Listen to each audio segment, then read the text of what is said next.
एक बार ऐसे ही इन सामंती ताकतों द्वारा राम कुमार यादव लेखपाल की हत्या की गई थी। उसमें भी इस तरीके का जन सैलाब देखने को मिला था।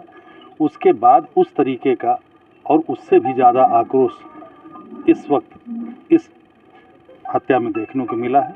और मेरा योगी सरकार से ये निवेदन है कि पार्टी से हट करके वो उस पीड़ित परिवार के साथ न्याय करें। क्योंकि आप केंद्रीय सर आज डॉक्टर घनश्याम तिवारी की श्रद्धांजलि सभा में आए हैं जिनकी निर्मम तरीके से हत्या हुई। आप किसी पूरे प्रदेश को देख रहे हैं, पिछले कई दशक से राजनीति में सक्रिय रहे हैं, क्या लगता है कि किस तरीके की जघन्य हत्याकांड का कानून सभ्य समाज में स्थान है और किस तरीके की कार्रवाई होनी चाहिए? जी, मैं डॉक्टर विपिन पांडे ये अध्यक्ष हूँ इसका प्रबुद्ध प्रकोष्ठ भारतीय जनता पार्टी का। और यह जो अमानवीय घटना हुई है, नृशंस घटना हुई, डॉक्टर घनश्याम तिवारी को जिस तरीके से मारा गया है, कोंच करके मारा गया है, जितना दुर्दांत तरीके से इन अपराधियों ने मारा है, यह सभ्य समाज का किसी भी समाज के लिए, किसी भी मानवीय समाज के लिए बहुत ही नृशंस है, बहुत ही निंदनीय है। और ऐसे अपराधी को जब तक पकड़ा न जाए, ऐसे अपराधी को जब तक उसको दंड न दिया जाए, तब तक समाज में भी शांति नहीं व्याप्त होगी। क्योंकि हर गलत चीज़ के, हर क्रिया की प्रतिक्रिया होती है। तो लोगों में बड़ा आंदोलन है, लोगों में बड़ा दुख है, लोगों में बड़ा क्षोभ है, समाज बहुत दुखी है। और इसमें कोई जाति नहीं, इसमें कोई धर्म नहीं, इसमें कोई पार्टी नहीं। इसमें पता लगा हम भारतीय जनता पार्टी से हैं तो हम भी दुखी हैं, हमारे भैया पिंटू भैया कांग्रेस से हैं, संदीप तिवारी जी ये भी दुखी हैं, भैया हमारे द्विवेदी जी हैं, ये पत्रकार संघ के से हैं, ये भी बहुत दुखी हैं। तो जो भी समाज है, जो भी लोग हैं, जो जिस पार्टी से है, सबको इसको लेके दुख है, सबके अंदर दुख है। और यह है कि ऐसे इस तरीके के दुर्दांत अपराधी जब तक ये इनको मारा न जाए, इनको समान रूप से जैसे परित्राणाय साधूनाम विनाशाय च दुष्कृताम, जब तक इनको सर्वनाश न कर दिया जाए तब तक समाज में शांति नहीं व्याप्त हो सकती। तो यह जो श्रद्धांजलि सभा आयोजित की गई, यह अच्छा कार्य था। इस तरीके की श्रद्धांजलि सभा और सच्ची श्रद्धांजलि तभी होगी जबकि वो पकड़ा जाए, वो मारा जाए, उसके घर को बुलडोजर से गिराया जाए पूर्णतया, उसके जो संरक्षक हैं, उसके साथ जो चलने वाले लोग हैं, वह सब भी प्रताड़ित किए जाएं, वो सब भी जेल में भेजे जाएं, तभी जाके समाज शांत होगा। नहीं तो सच्ची श्रद्धांजलि इतनी से ही नहीं हो सकती।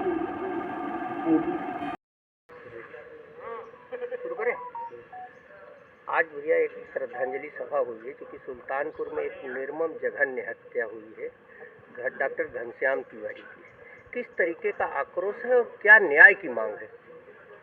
ये जिस तरह की घटना, इस घटना के साथ ये हमारे लम्बुआ विधानसभा क्षेत्र के डॉक्टर घनश्याम त्रिपाठी थे, जिनकी पैसे के लेन देन को लेकर नृशंस हत्या की गई, जिसकी जितनी भी निंदा की जाए वो कम है।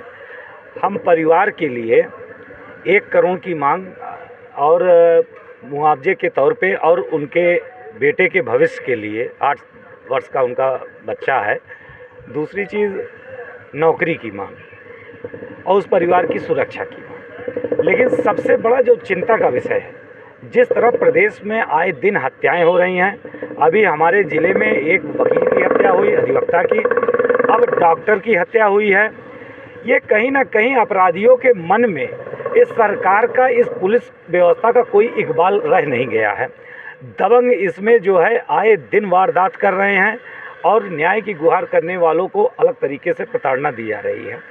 तो हम सबसे पहले मांग करते हैं कि जिस तरह से प्रदेश इस समय अपराध की चपेट में है, इसमें मुख्यमंत्री को आगे आके अपना बयान देना चाहिए, क्योंकि उन्होंने अपनी एक छवि बनाने की कोशिश की है जो पूरी तरीके से ध्वस्त हो चुकी है।